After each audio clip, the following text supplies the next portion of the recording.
napapansin sa iyong mga kapaligiran.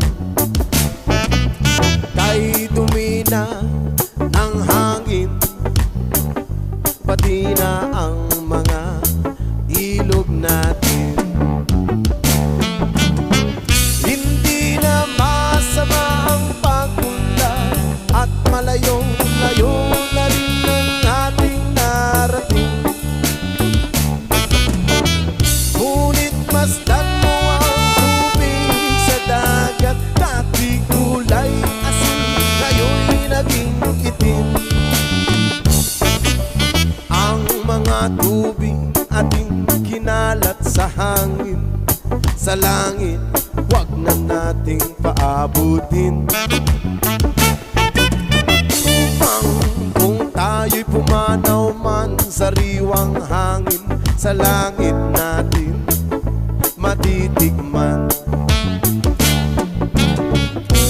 Mayroon lang akong hinihiling sa aking pagpanaw, sana ay nagulan. Gitara ko ay aking dadalhin upang sa ulap na lang tayo magkantahan. Ang mga bata ngayon lang isinilang, may hangin pa kaya matitikman. May mga puno pa kaya silang aakyatin, may mga ilog pa kayang lalanguyan.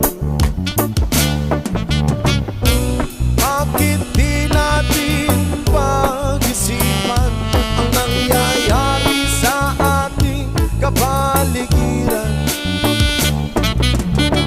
Hindi na masama ang pag-unlad kung hindi nakakasira ng kalikasan.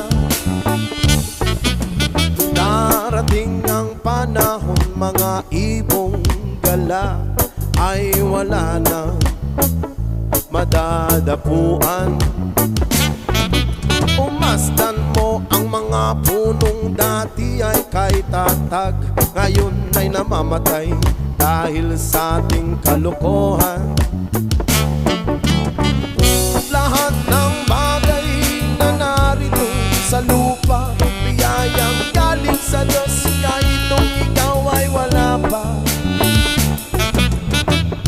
Ingatan natin at huwag nang sirain pa, kapag kanyang binawi tayo'y mawawala na. Meron lang akong inihiling sa aking pagpanaw, sana'y tago lang. Gitara ko ay aking dadalhin upang sa ulap na lang tayo magkantahan.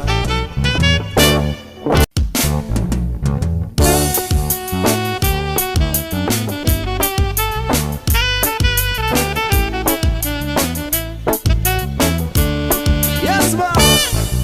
Wala ka bang napapansin sa iyong mga kapaligiran? Kay dumi na ng hangin, pati na ang mga ilog natin. Hindi na masama ang pagpunta at malayo-layo na rin ang ating narating. Ngunit masdan mo ang tubig sa dagat, dati kulay asin, ngayon'y naging itim. Ang mga tubig ating kinalat sa hangin, sa langit wag na nating paabutin. Kung tayo'y pumanaw man sa riwang hangin, sa langit natin matitikman.